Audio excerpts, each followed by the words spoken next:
47번 봅시다.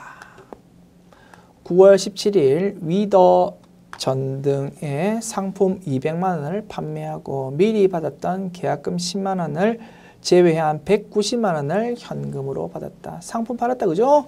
대변의 상품 매출이라는 수익의 발생 200만 원 기록하고 차변에 돈 받아야 되는데 계약금 명목으로 미리 받았던 돈이 있답니다. 10만 원. 그 부분은 대변의 선수금으로 기록되어 있으니까 그 대변의 선수금을 차변에 적어서 없앱니다. 부채의 감소 10만 원 기록하고 그래서 이번에 받아야 될 돈은 이제 남은 그 190만 원을 받으면 된다. 뭘로 받았다고? 현금으로 받았다.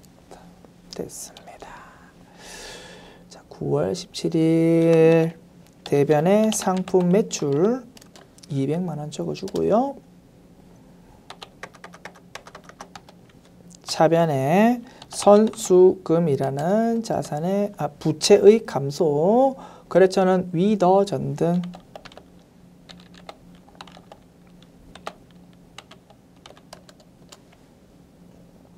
10만 원 기록하고 나머지를 현금으로 받았다. 됐습니다. 차변, 대변, 입력 완료. 48번 봅시다.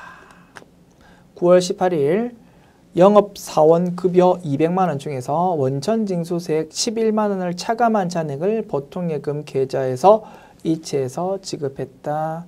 직원 급여 줬다, 그죠? 차변에 급여라는 비용의 발생 200만 원 적어주고 법에 따라서 200만 원 중에서 일정 부분을 원천징수할 수밖에 없다 이겁니다. 그 원천징수한 부분은 우리 회사가 먹는 게 아니다, 그죠? 잠깐 원천징수했다가 나라에 다음 달 10일에 그 직원 대신 그 세금을 납부해야 되는 것이다. 따라서 우리 회사 입장에서는 부채일 수밖에 없고 계정 과목은 예수금을 사용한다고 했습니다. 그래서 대변의 부채의 증가 11만 원 기록하고 나머지 200만 원에서 11만 원 뺀 나머지만 이제 보통예금으로 돈을 쏘아주면 되겠다. 그래서 보통예금이라는 자산의 감소가 대변에 기록될 것입니다. 분석 끝났고요. 입력합시다.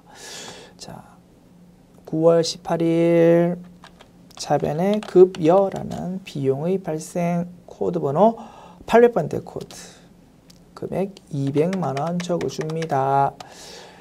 대변에 예수금이라는 부채의 증가를 11만 원 기록하고 대변에 자산의 감소인 보통예금으로 기록하는 금액은 따라서 189만 원이 될 수밖에 없다.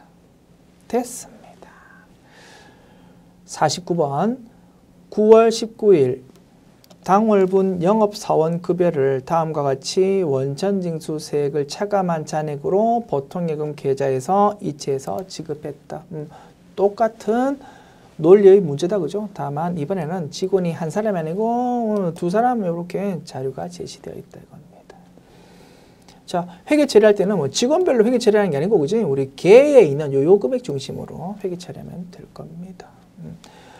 급이라는 비용으로 회계 처리해야 되는 거는 750만 원이고 원천징수하는 금액은 두 사람 거죠. 합해보니까 55만 원이 있더라 이겁니다. 이 부분을 대변의 예수금. 따라서 보통예금으로 쏘아주는 금액은 750만 원에서 55만 원 뺀 695만 원이 되더라. 됐습니까? 입력합시다. 9월 19일 차변의 급여 코드번호 800번대 코드 750만 원 대변의 예수금 얼마였습니까? 55만 원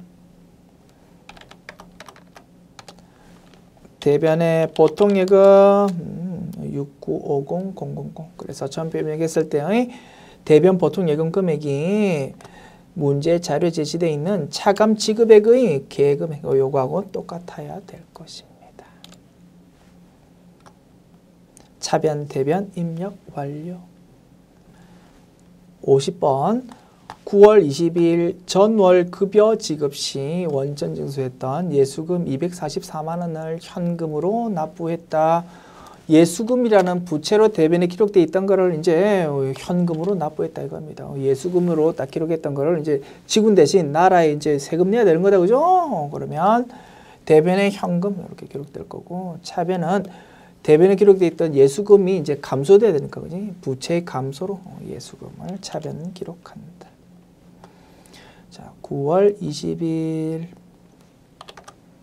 차변에 예수금이라는 부채의 감소 24400000 대변은 돈을 현금으로 주었다고요? 오케이. 이렇게 하면 입력 완료.